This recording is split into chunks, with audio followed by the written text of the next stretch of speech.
嗨，大家好，我是坦平叔。今天是2026年1月14号。這一期咱們繼續聊聊恆大清盤，聊聊中國的房地產。咱們還是先看房企的消息啊。1月14號這個華夏幸福在競價階段即跌停，股價為1.96元。每股跌幅為10.09%。截至發稿，華夏幸福仍保持跌停狀態。為什麼跌停呢？1月13日晚間，華夏幸福發布業績預告稱，預計全年歸屬於上市公司股東的淨利潤為虧損160億至240億元。華夏幸福稱，預計2025年歸屬於上市公司股東的淨資產約為負的100億元到負的150億元。根據上海證券交易所股票上市規則相關規定，若經审計的期末淨資產為負值，公司股票將於2025年年報披露後實施退市風險警示。數據顯示截至2025年9月30日，華夏幸福 A 股股東16.7萬戶，戶均持股市值為5.04萬元。這16.7萬戶那簡直都是英雄是怎麼着？是深套吧？要等着跟華夏幸福一起破產重整。為什麼經常聊這個華夏幸福呢？實際上就是通過華夏幸福大家應該知道，就是未來這個融創碧桂園還有這個什麼萬科也就是暴雷房企所謂的債務重組成功的，華夏幸福就是他們的歸宿，也就是我們好像是提前預知結果。所以你多看看華夏幸福就行了。華夏幸福走過的路，這些暴雷房企都要走一遍，恆大除外因為恆大的直接就進入決賽，就是清盤，就是破產清算。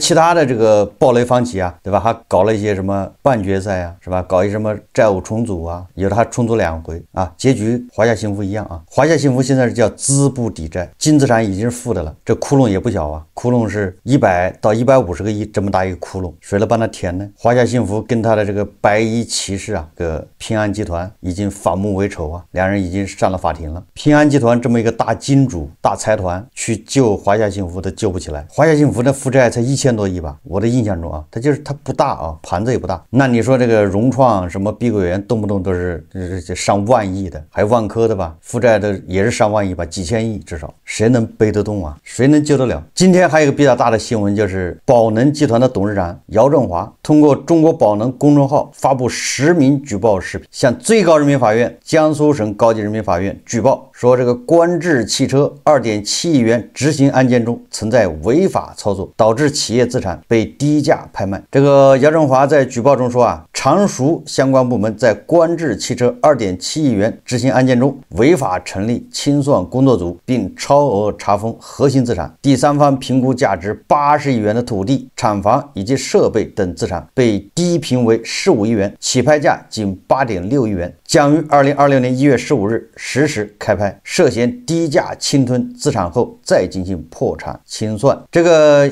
姚老板的舉報視頻網上都有，大家可以看。我準備單獨做一期節目來說說姚老板舉報的，因為這個法院拍賣尤其是拍賣土地、拍賣資產、破產清算這些，我還是比較了解的，专門出一期節目来給大家解读换句話說就是姚振华舉報的這些東西，在這個司法實踐中那恐怕不少見。具體姚振華舉報這個是不是咱們不知道但是他舉報這個現象，那可以說叫習以為常吧。在目前樓市低迷這個背景下，很多房企為了謀生為了自謀出路，紛紛對吧？这個拓展業務其中一個重要的方向就是代建，尤其很多民營企業開始代建。第一財經日報報道他說有房企寧做代建不做自投，伴隨着頭部企業強烈的擴張意願，房地產代建行業拓展規模在2025年實現了再一次顯著提升。第三方研究機構科爾瑞發布的數據顯示，2025年代建新增規模 TOP 20企業的新增簽約面積 2.2億平方米，同比增幅 16%， 增速較2024年提升6個百分點。其中金地管理、龍湖、龍製造、新建城管同比增幅超過 50%。 業內認為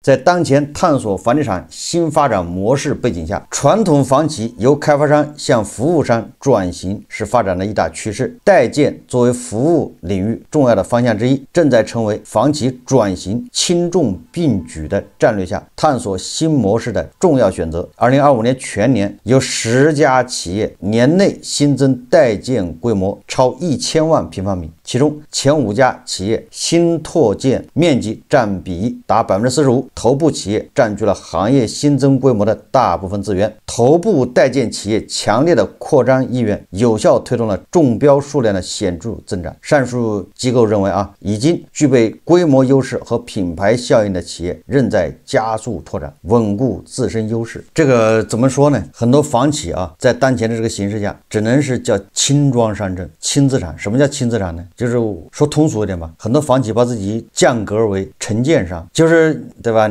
你拿到一塊地，比如有的这個國企或者城投，他不知道怎麼着就拿了一塊地，但是他自己也不願意開發，種種原因吧，然後他把這個对吧項目由這個開發商，比如說龍湖對吧，你來代建，你來幹活對吧，給你錢，然後房子還有這個原來的這個開發商去賣，營銷什麼的，融資，龍湖就是個幹活的。這個說明什麼問題呢？說明這些房企也是沒辦法，就是確實走投無路，雞肋也得吃。大家知道吧？他自己開發，那面臨着房子賣不掉，反而容易暴雷。他現在淪為幹活的，給人打工，就這意思給人打工，好歹賺點辛苦費。但是這個也不會長久為什麼呢？因為開發商他房子賣不掉，他也不給人家結賬不就又變成應收賬款了嗎？欠着，這反而說明什麼呢？本來這個活是由什麼中鐵幾局對吧？中建幾局或者哪個地方什麼建設集團，都是這些人幹的活，現在被開發商去幹了，小開發商或者是民營企業去幹這個活，說明什麼？說明原來幹這活的人他都已經黃了，因為他們要墊資對吧？墊了錢也接不回來賬，現金流已經斷了。這個咱們前一陣子經常說的對吧？這都是央企中字頭的，中鐵幾局、中建幾局，還有西安的什麼建設集團、合肥的建工，這都是在暴雷好，那這活讓很多開發商去幹對吧？你去代建，就这意思对吧？但凡日子過得下去，都沒人幹這活。說來說去，也就是代建也救不了這些開發商。我們再看看這個瑞銀呢，據說又出了一個研報，對我們的樓市他說一線城市2026年再跌10%，2027年再跌5%。說的是一線城市2線、3線、4線、5線，這不在討論之列。大家做好心理準備就是北上廣深2026年還要跌10%，2027年再跌5%。理由呢？第一個是租售比太低，一線城市租售比只有1.8%，遠低於按揭利率3.1%。第二個，以2004年房租為基點，就是100點它叫基點，今年200左右。一線城市房租相比2004年只翻了1倍，但是房價差不多翻了接近10倍。這個我有發言權確實是這樣子。我來回憶一下2004年這個租金大概多少？差不多翻了1倍不止吧？就是租金應該是翻了2倍吧？就是2004年的租金是1000的話，那麼到了2025年，那租金应該是3000左右，是有的但是房價漲得不止這麼多對吧？2004年房價和到2025年的房價怎麼的漲了6、7倍吧，7、8倍吧，跟這個瑞銀的這個數字還是差不多的，就是我個人感受那第三個原因呢，瑞銀進一步預測之後房租還會繼續下跌，年均跌幅在3%左右。這個我相信對吧？這個咱的房子2024年開始跌，已經這房租少了1/3了已經。你要說明年還會跌，我相信可能真要還要跌，這是租金第四個，他說一線、2線、3線未形成的空置率分別是4%、11.6%、19.9%和22%，空置率高影響後續房價走勢。所以瑞銀他的結論是一線城市2016年、26年呢再跌10%，2027年再跌5%。我感覺他這個還是相對比較保守的，應該只多不少。因為經濟形勢就這麼個形勢嘛，對吧？如果你要不服的話，你要覺得這房價也漲，那你趕緊去買呀。現在北京、上海，对吧？核心城市、一線城市，它相當于也放開了，2年的社保不難，對吧？或者1年的社保。事實上這一線城市25年是在補跌是在加速對吧？這個不是誰唱衰這個數據就擺在這兒，統計局的數字、中指研究院的數字就擺在這兒，然後還有很多案例，對吧？媒體報道，你比如說這個錢江晚報報道過去網紅城市杭州樓市我們不是自己瞎編，對不對？這個是錢江晚報1月13號報道說，楊柳郡一法拍房僅拍出每平米1.91萬，自帶數十年長租約。今天一套楊柳郡的法拍房成交結果引發網友們熱議。作為杭州萬人窯神盤之一，也就是它曾經是網紅盤非常出名。但是我不知道那個楊柳郡在什麼地方楊柳郡多年來一直是杭州成交最活躍的小區之一。去年钱江晚報曾報道過楊柳郡那批60平左右的小戶型房源在二手房市场去化較慢，一些房源掛牌價跌破當初的3.5萬元每平米的新房備案價。沒想到今天楊柳郡一套建築面積66.45平米的法拍房僅有1人報名，最後以126.9萬元底價成交，折合單價僅1.91萬元。你看啊，去年備案價還是3.5萬元，合着2026年1月份拍賣價1.91萬成交，跌得夠狠吧？為何價格如此之低？原來這套房子帶有數十年的長租約，根據法拍頁面告示，租約到2042年12月中旬才結束，承租人的租金已經付至2032年12月中旬，也就是付了6年的租金已經付掉了。你这個時候就把房子拍到了啊，人家這6年還要住在裡面，也不給你錢，大概應該是這個意思啊。此外，今天還有2套市場關注度比較高的法拍房，其中離西湖很近的西湖名苑及西湖8號公館，一套建築面積185平帶一個地下車位的房源，以1636萬元成交，折合單價8.85萬元。而位於奧體大蓮花隔壁的叫萊蒙水榭春天，有一套建築面積84.15平的房源，以348.5萬元起拍，折合單價4.14萬元。因無人報名而流拍，這是錢江晚報潮新聞記者報道啊，也就是過氣網紅城市啊，杭州這個樓市啊，西湖8號公館呢，挨着西湖，房價現在也只有8萬8了一平，那個應該是核心位置了吧？實際上啊，這個一線城市還有什麼新一線城市，這房價在跌，這個是不爭的事實，而且有加速的意思。但是啊，這個經濟學家馬光遠他最近啊，不知道誰這個可能老是說他吧，有網友老是批評他啊，說他是開發商的什麼代言人，是資本的這個幫兇，大概這意思吧。所以這個馬光遠老師啊，惱了啊。他說啊，現在網上唱衰房價的，遲早被流量反噬。在2026年網易經濟學家年會中，經濟學家馬光遠表示，房地產研究門檻高，網上多是迎合情緒的片面言論，房價收入比等指標需明確前提才能測算，且各國土地制度差異大，不可簡單對比。國內住房存量、收入、房價等核心數據模糊，客觀研究常遭誤解、網暴、盲目跟風言論，終將被反噬。大家看視頻啊！你不是想聽房價下跌嗎？那我跟你講下跌的啊，我狠狠的講啊，會掉一半啊，會怎麼樣？你們千萬不要買房，還早着呢。等等，凡是在網上靠這個、靠情緒、靠迎合來騙流量的。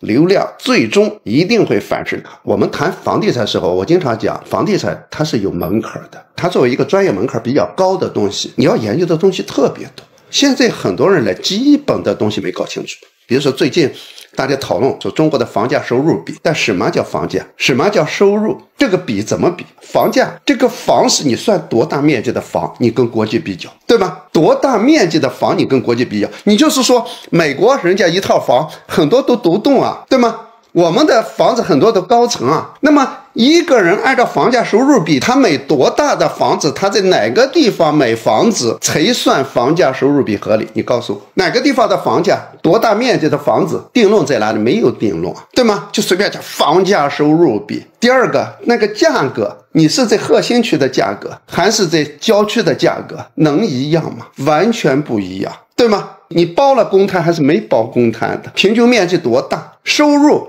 你是什麼收入？你的工資收入、全部收入、可支配收入，還是什麼收入？還是收入的中位數，還是一個平均收入，對嗎？這都不一樣，你怎麼來比的？所以到現在為止，真正的沒人敢說那只是個參照。比如說美國房價收入比較多，我們房價收入只是一個參照，這一個國家經濟發展的不同階段，比如說經濟高速增長階段、城鎮化的高速階段、嬰兒潮階段，每個國家的房價表現是不一樣的，影響因素太多了，你怎麼隨便來講一個房價收入比呢？對嗎？我們到現在說實話，中國房價根本沒統計清楚，中國的收入更沒統計清楚。我們現在算收入究竟怎麼來算的？工資性收入，除了工資性收入，很多人還有其他收入的，各種你收入怎麼來算？我覺得到今天為止，我們把基本概念沒搞清楚。為什麼沒搞清楚？就是房地產變成了一個完全情緒化的東西，完全迎合情緒的東西，完全欠流量的東西，沒人去研究這個。所以我就建議網上那些騙流量的，你先把房價收入比5個字你給我搞清楚，你好好去研究。现在研究很方便，对嗎？上哪個去問一下嘛，去問一下人 AI 嘛，就能告訴你。你問問哎，別人怎麼算的？這個收入究竟怎麼算的？房價究竟怎麼算的？面積多大才算？再往深裡那就更深了。你比如說，每個國家的土地制度又不一樣，土地稀缺又不一樣。很多人簡單的把中國的房價跟美國的房價比，犯了一個最基本的前提是什麼？美國10億居住的土地比我們要多太多。中國960萬平方公里，就10億居住的面積跟美國比，美国的10億居住的面積太大了，所以他能为什麼說他能搞獨棟，我們不能搞獨棟，對吧？再往深裡講，制度、土地制度、法律制度、稅收制度、金融制度，方方面面影響都非常大。比如說，美國現在他在衡量這個房價是不是合理之後，他不講房價收入比，他講什麼？房價收入比就是大家在研究的可能會用，真正他講一個指標，我覺得這個指標非常合理。他就是說，一個家庭按照30%，就是家庭可支配收入的30%。如果說一個家庭每年在房子，不管是你買房還是租房，如果你把這個家庭可支配收入的30%以上用於房子方面的支出，那就說明你的負擔重。如果低於30%，就是合理的。那麼按照這個標準去衡量的話，又要設定很多標準。比如說，你這個人應該在什麼地方的房子，什麼樣的房子，多大面積的房子，我們現在其實沒有一個標準，所以講房價收入比很可笑。在這種情況下，就是說我們說要秉持一個什麼樣的精神，就是要客觀的、專業的、認真的去研究地產。地產不是一個洪水猛獸啊，我們每個人需要房子。那為什麼一研究地產，這個專家就成了一個壞專家，就導致網暴？就好像你研究一說房子，你就成了一個開發商的利益共同體。我覺得這太荒唐了。到今天為止，我們房地產的很多問題其實根本沒有說清楚，網上的言論99%是錯的，基本都是騙流量的，而且是有嚴重誤導的。你比如說現在講房價跌的，老百姓聽着很爽，等到有一天地產形勢一逆轉，這些人肯定會被流量反噬，肯定會又一下子會被拋進。確實，我看網上很多人留言啊，喜歡說馬光遠是這個資本的代言人，或者是開發商的代言人，或者拿了開發商錢，或者說他買了好幾套房被套。但是這些話啊沒有根據啊，有的時候恐怕是一種氣憤。為此指責馬光遠其實也沒有道理，因為都是一家之言吶。他說的對還是錯，其實網上都有言論，對吧？他都有視頻，沒有人說啊一味的迎合，非要說這房價就要暴跌，那都還不都是看這個中指研究院或者是統計局的數字說話嗎？然後看網上很多人的感受，對吧？很多業主自己賣房或者自己買房的感受，再加上自己身邊人韭菜牛馬，自己會得出這些結論。有些人啊，他就是看不慣，我也不知道他什麼心態啊。他或許手上房子比較多，那我手上房子也不少啊，他就看不慣別人說房價要跌。咱們說的是客觀情況，對吧？事實就是這樣，這不是以你的好惡為轉移啊。所以你說房價不行了，房價要跌，他馬上說你是唱空，好像大家都說房價要漲啊，房價穩住了，那房價真的就穩住了。你說房價穩住沒有用，你得採取實際行動，你去買，對吧？這麼多說房價要穩住的人，你一個人去入手一套，那房價真穩住了，這個不是胡說啊，对吧？網上有很多人說房價要漲的，那你一個人買一手啊，一個人買一套，真的能穩住啊？為什麼不呢？對吧？所以說那些說房價要漲的人，自己心裡沒底，他想蒙別人，讓別人去買，或者他已經被套了，对吧？他讓別人趕緊給他抬轎子，就這麼個事。按照馬光遠的說法，對吧？他說這個按照美國啊，家庭收入30%花在房子上面，你要這麼說的話，那房價真的還要跌啊？因為你看咱們那個統計局是吧，還央行給的數字，咱們叫人均可支配收入中位數是不到3000呢，那兩口之家这小夫妻倆合着也就5000塊錢，5000塊錢30%也就1500花在買房子上面，你能買啥房，對吧？在中國收入5000的一個人5000啊，才占多少？夠得上交個人所得稅的，反正也就5-6千萬，對吧？或者6-7千萬，頂多就這個數了啊。那個這是稅務局的數字嘛？你很多人都連交個人所得稅都不夠格啊！個人所得稅不是你收入得5000以上嘛，對吧？夫妻倆人1萬，那30%就是3000，你3000你能買什麼房，對吧？在一線城市收入5-6千的多的是啊，一家2口花3000在買房上面，你能買什麼房？按揭貸款3000的，這還得保證不能失業，對不對？就是一個人失業，馬上就家庭就陷入困境，那2個人失業那就完了。所以說，按照馬官員這說法，30%，那還不得還再往下戳一戳啊？房價也穩不住啊。以鄭州為例吧，咱們也不說別的了，國際大都市鄭州，好像現在這個新房價格在1萬左右吧，在這個山下對吧，或者是9000。那在鄭州，夫妻2人一個人5000一個月的，那是大多數，是主力對吧？那在鄭州一個月一個家庭花3000買房，按揭貸款的能買什麼樣的房？所以按照馬官員這個說法，鄭州的房價恐怕還得往下再來一來。不過馬官員說的也對啊，就是位置，咱們以前說过，位置是什麼意思呢？位置我認為就是你的單位，你相對比較固定的一個工作，就你那個單位通勤對吧？1個小時以內的，也別說市中心市郊了，這是1線城市啊，2線城市通勤半小時的對吧？以這個畫一個圓，你在這附近買房，比如說杭州对吧？你要在什麼未來科技城是吧？那儿上班，你要就在楼下買房，那肯定貴啊。你以未來科技城為圆心对吧？通勤半小時為距離，或者是40分鐘，你在這範圍裡面選房子，這個要求很合理的吧？這個馬官員預測錯誤啊，有一點他說了很多其他的對錯，我都不關心啊，沒關注。他有一點錯誤，我是記得特別深刻啊，就是他2024年大概10月份還是11月份，也就2024年924不是國家出政策救市嘛？哎，那個之後1個月，馬官员他做了個節目，我記得我在我節目裡面還放了視頻，他說啊，1線城市房價穩住了，2024年10月或者11月他說的，1線城市房價穩住了，現在是2線城市，看能不能穩住啊，3、4線城市就是很難穩住，大概就是這個意思啊。結果2025年這1線城市還補跌，而且還加速，錯了就錯了，沒有關係，說錯了對吧？誰都不是神仙，一拍腦門能掐會算，也沒有這樣的人呢。錯了就錯了，錯了勇於承認对吧？看錯了，過於相信的力量也不丟人。現在專家在網上已經成了貶義詞，對不對？都拿專家這個調侃了。為什麼？你就是因為專家這個錯的太荒唐。什麼馬杜羅為什麼不慌？哈梅內伊為什麼不慌？關鍵是胡锡進老師居然說中國最不慌，也不知道這胡锡進什麼意思。最後我們再看一下啊，這個官媒叫國事直通車，說深度解析土地市場4大信號，藏着房地產未來走向。國事直通車大家知道吧？那是新華社的吧？所以妥妥這是喉舌啊。他說2025年在樓市邁入結構調整、加速去庫存的新周期之際，上游土地市場也展現出一系列結構性轉變，整體規模收縮的同時，土地供應提質，房企投資高度聚焦於核心城市優質地塊，市場分化格局進一步凸顯。這些變化折射出房地產上游正率先向新發展模式過渡。